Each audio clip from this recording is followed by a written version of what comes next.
They say all politics is local, and local leaders should focus on people over politics. Join me, Mayor Kristine Lott, as I interview some of the longest-serving mayors in America to learn how they've supported their towns for decades. Each episode will be dedicated to an interview with a long-standing public servant to learn what inspires them, the challenges they faced, and the impact they've had on their own community. This is Mayors of Main Street. Welcome to Mayors of Main Street. I'm Mayor Kristine Lott, and joining me today is Mayor Dean Mazzarella of Leominster, Massachusetts. Mayor Mazzarella entered office in 1994, has over 30 years of service in the role, and during his terms in office, he helped the city of Leominster strengthen its financial position, increase accountability and community engagement. I'm excited to hear what he has learned over his decades of service. Welcome to Mayors of Main Street, Mayor Mazzarella. Thank you. And still learning. Trust me. It's every day. Just when you think you saw it all, something else pops up and it's a new experience. So, yeah. Well, I'm curious if you could first tell us a little bit about the town of Leominster. I've read it's a real hot real estate market. Looks like a pretty good community. Leominster is one of the communities that's sort of was cut off of the town of Lancaster in the days of the Indians, actually. So we're about 30 square miles. We're surrounded by 12 hills. Our population during the daytime obviously is much greater because of industry and retail and manufacturing. But we're about 44,000 right now is our last estimate. We were very much a manufacturing community. Plastics was very big here in Leominster. It still continues to be. The difference now is output on finished material goods is probably greater than it's ever been. But we, like everyone else, we use AI, we use robots, automation, and various amounts of logistics. So that is like the core of our community. Became a city in 1915. Other than that, we were a town. And it was really in the late 50s and 60s that the town really started to grow. So on a good day, you can get to Boston in about an hour. You can get to Brattleboro, Vermont in about an hour. Okay. You can get to Worcester in about 20 minutes to the airport. You can get to Hartford, Connecticut in about an hour and 15 minutes. Pretty central. Central Massachusetts, we really are. And Interstate 190, which was the last interstate built, I think, anywhere, connects us to Worcester. I did not know that. Yeah. And so we have, around 8 million square feet of industrial commercial space in the city. Wow. Huge part of our tax revenue. We have a mall. We have an indoor enclosed mall and about 6 retail strip malls, whatever you want to call them, lifestyle centers. Occupancy in our downtown is about 0 right now. We have a couple office space, but as far as retail, we're about 0 right now. Oh, wow. Is that one of the current challenges that you're working on? Well, it's hard. I'll tell you, filling the space is hard. The position that becomes even more challenging is you have people that want to open new businesses, but there's no space to bring them. So what we've done over the years is try to expand what is people know as our downtown. Mm-hmm. And so it still makes them feel like we're part of the downtown. So we do certain walkways and easements and certain landscape projects that make people feel like we're part of the downtown. Our police station left what we call the downtown and we went south. But we built a building, not real far. I mean, still walking distance. But we built a building that looks like it would have belonged downtown. Little placemaking activity. Exactly. And so that gives now that section of the city, the little southern section of the city, a feel that they're part of our downtown. So if somebody says, where's the police station? They still say it's downtown. You grew up in Leominster, right? So you have seen these changes over time? Very much so. I was a police officer before I was mayor. I grew up here in the sort of low to moderate income section of town. My dad was a factory worker. My mother worked in retail and factories. My grandfather came from Italy, and education was extremely important. And Americanizing us and having us assimilate was like a really big deal. Mm. Thus, the name Dean versus Dino, or all of the other names. My grandfather was adamant that we all have sort of by names, so they would be ethnic names, but they could also be Americanized. Oh, okay. Yeah, he was very good at that. But he very much wanted us to assimilate and learn the language and focus on, the community we're in. So, yeah, I've been here my whole life. My dad's from Boston. My mother lived here. They met at Devon's. Devon's was a army base that closed in the still Mm. somewhat active, but for the most part closed the active military in the 90s. What inspired you to make the shift from police force to leading the town you grew up in? I don't know what I was thinking. Is that what you mean? What you're thinking? There were a whole lot of things that were easy pickings. That were things that I didn't understand why local government weren't addressing. They were really, low picking fruit. And the more I watched, the more I got involved, the more I looked. I always had a business. I always have had a business. We're in the flag and the flagpole business right now. We're in the shed business. We have a retail location downtown. We have a cafe. So I've always been in business. And I reached that point where I thought I could take at least my experience as a police officer, a resident of the city, and my experience in the business and adapt those same skills to city government.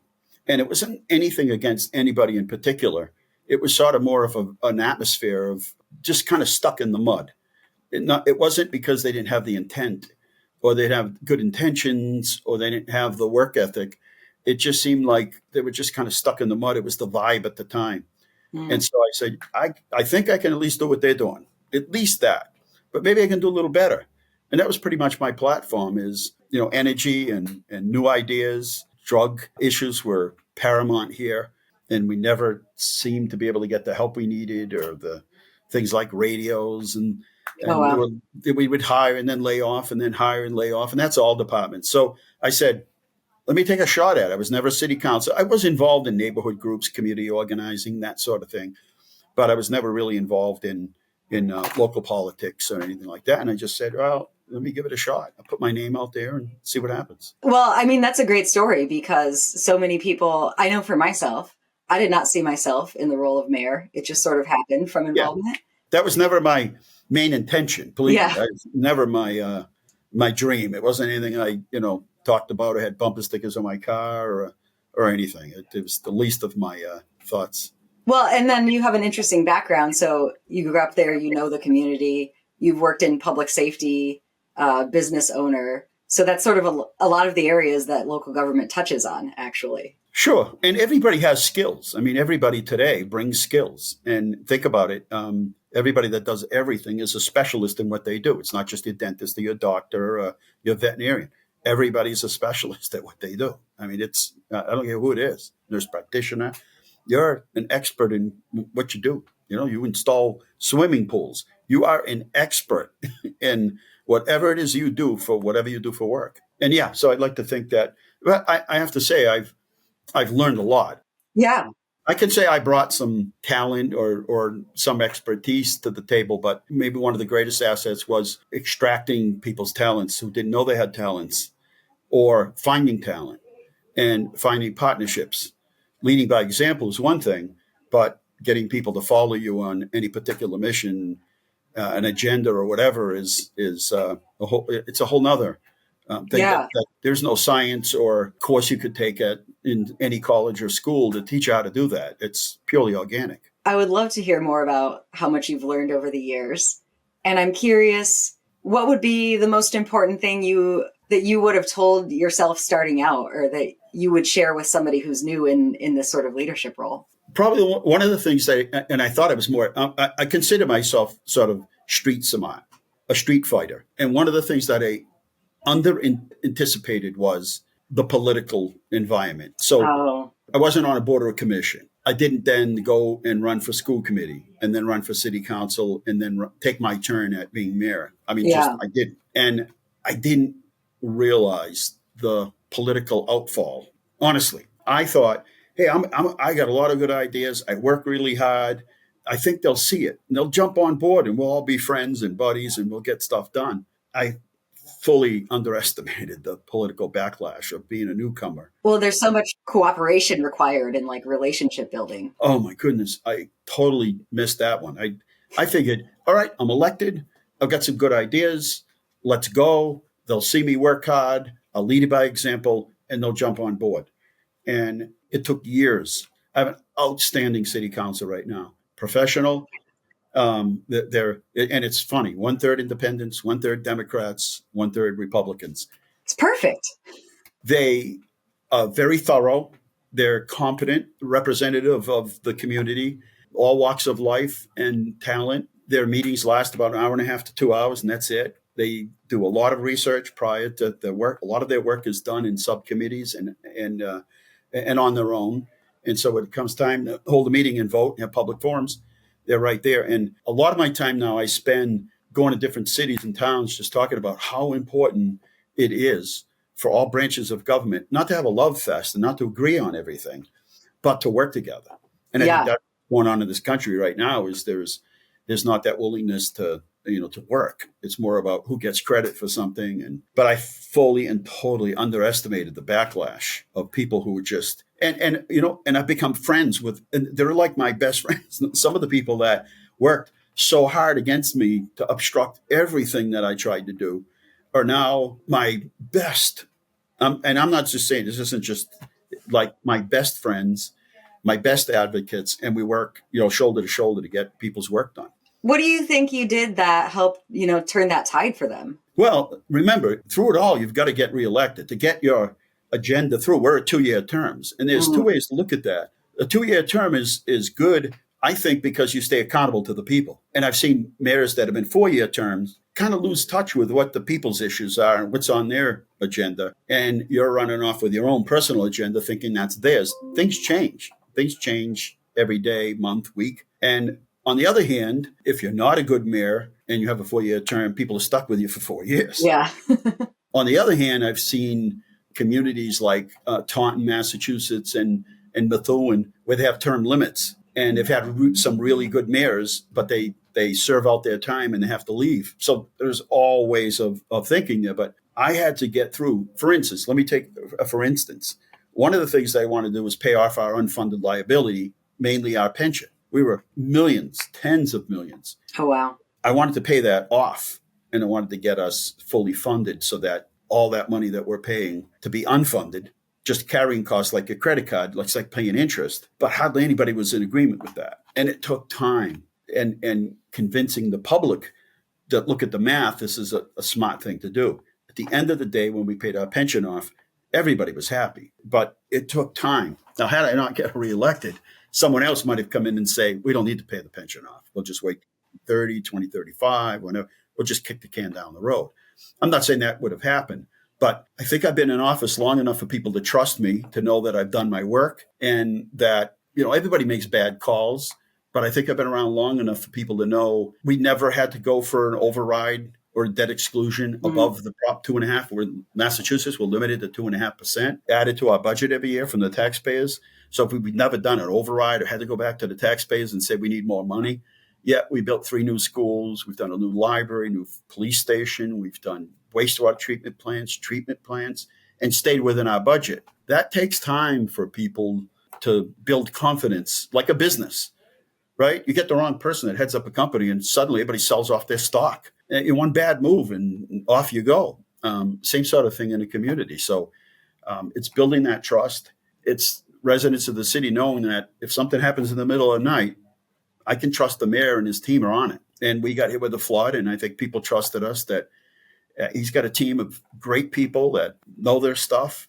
They work together. And that's the other thing is that I had to wait a lot of people out. I'm not going to lie to you. People protected by civil service. I had to wait for them to leave. I had to wait for contracts to expire, people to retire. And I've had a lot of good people.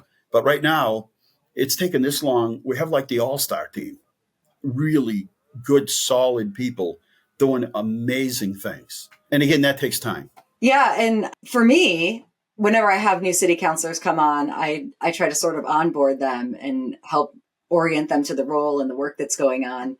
Do you spend a lot of time with that? Like, how connected are you with your counselors? One thing I say to the councilors, so one thing I say to staff here is they have to get elected too, right? They have to get elected. They're a big chunk of local government. We have a strong mayor charter, but the city council is just as important. Mm-hmm. And they need to get things done. So when they need to get something done for their constituents, they're our constituents too. We need to get those things done. If you talk to any one of our city councils, they'll tell you, if they call here for anything, we're on it immediately. And we let their constituents know that we're working on their behalf. So they know that they're getting things done And, it's the mayor in our charter that has supervision and control over all municipal employees, Mm-hmm. department heads. So, but we're working for them as well. And I think building that trust where, they're looking to get something done. So we started a thing called a neighborhood partnership grant. And I know it's not a lot of money, but we put $2,000 out to every city council in the city. Oh, interesting. They go out to their sectors, collaborate, and find a project they can work on. They have to match that in either in-kind contributions or hours worked by those people in the neighborhood. That's a good team building thing. They get to run the whole project. We just, allocate the funds. They actually get to go out to the community and put the project together. Well, that's a great way to build engagement. Yeah. Yes. And it works so well. Honestly, they've done some projects I never would have thought of. Never would have dreamt. Signage, just things that I would never, a little corner park that needed some brush cut down and, some native perennial flowers that were planted that come back every year. Just things I couldn't have thought of that you miss that they can do because it's their sector of and they're collaborating directly with the people who live in those areas. That builds trust and partnership. It also gave them a chance to see how, we work on our end, putting these projects together and organizing things and working with the different departments to make the project happen. How much work is in the background? Yeah. So we know that they have to get things done. And even the councilors that didn't like me at all, just that vibe was never there. We just could call here could Monday night, could mince meet me on a city council meeting and Tuesday morning call here because their constituents needed something. Yeah. We're on it. It's like, no problem. That was last night. Today's a different day. Well, thinking a little larger, you've got 3 decades plus in service. I haven't seen near that many years yet. I'm curious what might be like the biggest thing that you've done, or have there been any projects that you started early that you've had to watch those happen for years? Anything that makes people happy obviously is important. So it might not seem like a big deal to a lot of people, but the one thing I wanted to say is you could easily get smothered by the surroundings of your city or town and forget there's another world somewhere. Mm. I do and have done for decades police and fire. In Massachusetts, police and fire can't strike. When they can't reach agreement on contracts, we have a thing called joint labor management, and it's a state agency. And I will represent communities in the process through mediation and arbitration.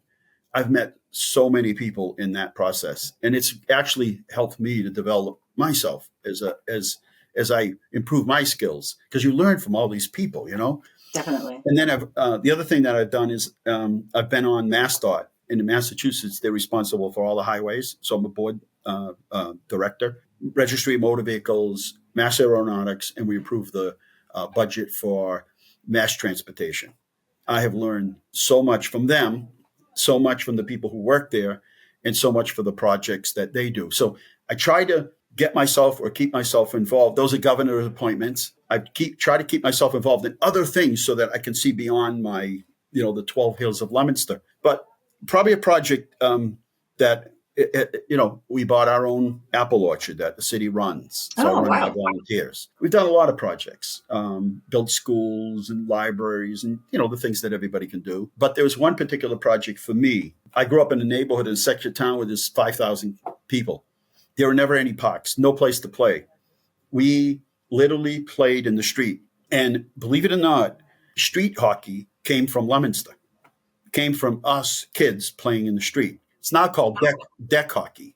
Wow. Street hockey came from us playing in a neighborhood what's called French Hill. A gentleman from town ended up opening a factory that made street hockey sticks and balls and all of that right in that neighborhood. And they would watch us play in the street, and they would watch what we used. We would saw off an old ice hockey stick and slide the plastic piece over it to make it a street hockey. Because we didn't have the money to buy a stick, so we'd just find somebody's old hockey stick, saw it off, slide the defective. We would get the defects from the dumpster from the company, slide them over, and now we could play street hockey. We would set up 2 rocks in the middle of the street, maybe a net if somebody's father was pretty creative. We'd play street hockey. When a car came or a truck, we'd have to shift everything over, and then we go right back into it. This is where street hockey was actually invented. But there was no place to play. And we finished a park in the 3 phases over time, right in the middle of it all. And it's become it is the most diverse neighborhood. 52 different community, ethnic groups live in that. And it's a beautiful park. And it's so well maintained. There's a gentleman that retired who goes down there, and if there's litter, it's meticulous down there. And the people that use the park see what kind of care we give it, and it's theirs, and they're very possessive about it, and they take really good care of it. That for me was a big deal because socioeconomically, it used to be in almost every city, good sized city in the state, is that side of the tracks and that side of the tracks. Mm-hmm. And one of the things that I really worked hard at is it didn't matter what side of the tracks you lived in. It didn't matter what school you went into. They're all going to be good. So there'd be recreational facilities for everybody. And again, sometimes it's just luck. Sometimes it's the vibe. Sometimes it's timing, but it's worked. I had read about your parks and open space plan. I think it was positioned on the website as having really changed the approach to community engagement in project planning. Can you tell me a little bit? Like, what was the pivot there? When I first started knocking on doors in 1993, one of the big issues was in the 80s, mostly 70s, 80s, and early 90s, we had just so much development. Farms were turning into massive subdivisions. We'll have 500 new home permits pulled in 1 year, 500 condo permits. For a city this size, we were growing well beyond what a city should grow. Now, a lot of people look at progress. Oh, that's progress. That's growth. But it wasn't organic. It was just overwhelming. And the rest of the community, the schools were bursting at the seams. It was just too much at one time. Too fast. And I heard the message. I banged on everybody's door, and it was the same message. And so one of the first things we did is the state required open space and recreation plan. We were the first in the state to fill it out. And we started buying land. We've now has thousands of acres of open space. You can leave, Sterling is south of Leominster. You can leave the town line, Sterling, Leominster, go all the way to Fitchburg, Princeton, and never leave city property. And we're talking not a little easement of 50-foot, path that gets it through. We're talking large chunks of land. Now, what did that do? It controlled development. It provided open space so that in perpetuity, there'd be that space for generations ahead. It allowed us to grow at 2% rate rather than overwhelming 10, 20%. The side effects of it is that there's almost no place left. There are very few places left to build in Leominster. Supply and demand. So that raises prices. It's a good thing. It raises demand, but it allows you to, control your growth in your schools. We hit it at like the perfect time because it was timing. And for us, it was strategic because I had heard from my customers what they wanted. Timing wise, it's kind of when everybody kicked into preservation of open space and land and land planning and all of that. And buying an apple orchard wasn't the worst thing we could do because it helped to protect our watershed. It was the last working orchard in the birthplace of Johnny Appleseed. It's a special piece of land that you can see Boston and you could just see out towards New Hampshire and Mount Monadnock. Oh, wow. So it was a 5-for-1 kind of thing. We didn't have a whole lot of money, but we did a lot of fundraising and wrote a lot of grants. We have an excellent grant writer, and it seemed to work. And looking back, we just bought 2 more pieces of land, good-sized chunks of land in other sections of the city. In every section of the city, no matter where you go, you'll find recreation, open space, good schools, and safe neighborhoods. Just last night, now being a cop, last night I drove almost the whole city. There wasn't one neighborhood. There used to be neighborhoods in our community where people would say, "Oh, don't go trick-or-treating. It's not safe. I wouldn't go there." Wasn't one neighborhood. And that's teamwork. That's not just me. That's teamwork by everybody. There's not one neighborhood in the city that I would tell someone not to go trick-or-treating in. There's not one school that I would say. There would be schools that as soon as people found out what that school was, they'd say, "I'm not interested in that house. I'm not interested in that apartment." There's not one school in our city that people can say, "That's not a good school. It doesn't get good results. It's not safe," any of that. But again, It takes time. It's a really inspiring story to hear, like over all those years, that shift in community safety and community connectedness. We do a ton of events. There's actually so many events that I haven't taken a vacation in I don't know how long because there's always an event. That is my vacation. But we do things that there's a lot of working class people here who work in the factories and are construction workers. We do our festivals. Everybody, most of the time, everything is free or affordable. There's never an entrance fee. If you want to buy something beyond, so all of the amusement rides or jumpy thing, any of that stuff is always free. We've sent it out. We want everybody to be included in it. That's the community, right? When you bring all those people together, that's right. The community.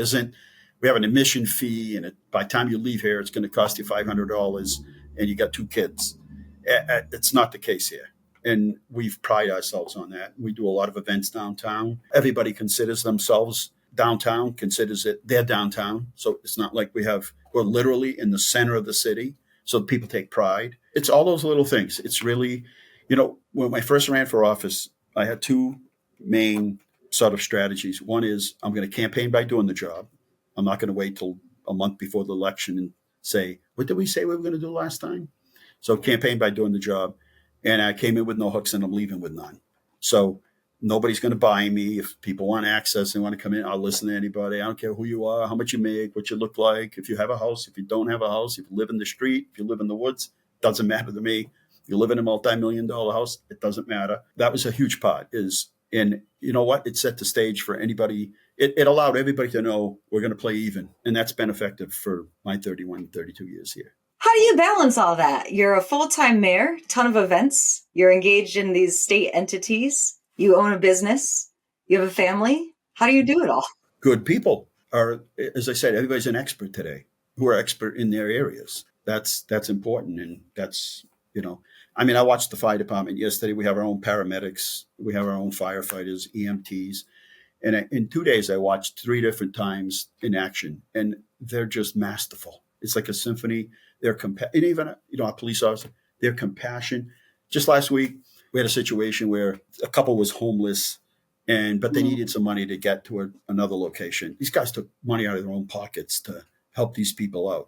And I've seen that happen more times than you could ever imagine. That's who I want to be surrounded with. Those are the people I want shoulder to shoulder with me. And we've got, 1,200 of those people. That's fantastic. It is. And it's just, I could have retired. I've maxed out on my pension. I could have retired a long time ago. But when you're the coach of the all-star team, well, why would you leave? Why would you not run for office? Well, tell me what you're looking forward to in your next term. What's exciting you now? I think the economy, we had a lot of ABRA funding that helped us out. We were able to do a lot of things and help a lot of people. That funding is going to dry up in December. The state isn't taking the receipts in that it wishes to do. We have an outreach team with the police department. Mental illness is an issue everywhere, and it is here. And we're going to hire another full-time clinician to help us in that particular area. We have a number of, I can't disclose what they are, pretty big projects. We have a new commercial industrial park that just opened up. We're concentrating on that. Our big thing is we want to keep families and kids busy. If we can keep kids away from the electronic devices, even if it's for just a couple of minutes or hours, we do a lot of after-school programs. We have a Boys and Girls Club, but during vacation weeks, we do a ton of programs, and kids love it. And we'll continue on with those. We have a new school to build, a new elementary school to build in 2025, 26. We have a lot of work to do. We have we have a number of construction projects lined up. We're building new fields. The biggest thing is taking care of our elderly, hoping that people who move here feel like they're part of the community. And remember, Leominster had a lot of factory workers. They get Social Security. They don't have a whole lot of money to pay for a whole lot of extra things. So when you're building these projects, keeping the budget in line so that you can keep the taxes affordable so people can stay in their homes is huge for us. Huge. You finish one thing, there's always more to do. There is. And you always want it that way. We have a funny thing that we say is we never really have time to celebrate the project because, they take so long to get and, the funding, and we have a $6 million project we're going to start in our downtown in the river. And it's taken so long to get the money. just to get to the point where you get the job started and finished, you're like relief. You celebrate, and then you move off to the next project. But we celebrate in our own way. But you're right. There's always something to do. Well, I don't want to take up too much of your time. Is there any last advice or anecdote or something you're excited about you want to share? I have fun. We have fun at what we do. I get so much from people in their stories. The people I meet every day, veterans, people that worked in factories, people that have such interesting stories about them and their family, or maybe immigrating to this country. It's so fascinating to me. I'm the one that wins every day. I'm like, I'm the winner. I'm the guy that made out of the deal here. You get to interact with so many people you wouldn't otherwise. And it's so cool. I get to see things and meet people and hear their stories that are just so interesting. And I read the stories at the Veterans Center from, veterans, and the things they'll never talk to anybody about, the accomplishments and the bravery they've had. And I'm like, wow. I lived 2 doors away from this guy. When I first got here, the veterans director said, hey, we got to go give some medals to a World War I veteran.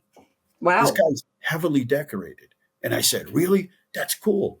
And so they gave me the address, and I looked at it, and I said, that guy lives 2 doors from me. And I had no clue. No clue. Wow. And I heard his story. I'm like, how come you didn't tell us about this? And he's like, it's gone in my daily life. And yeah, so it's for me, it's people. I love that. One last question. What's your favorite restaurant in Leominster? Why don't you ask me about my favorite movie or my favorite color? My favorite color is yellow. My favorite movie is The Wizard of Oz. My favorite restaurant, and I'm not saying this just to be political, I have a favorite everywhere. So at Logan's Table, their calamari is really good. When you go to El Camino, it's chicken piccata. Every restaurant, I have a favorite, no matter where it is. I eat for the last 32 years, forever. I've eaten the same thing when I go. I look at the menu as if I'm looking at the ice cream menu.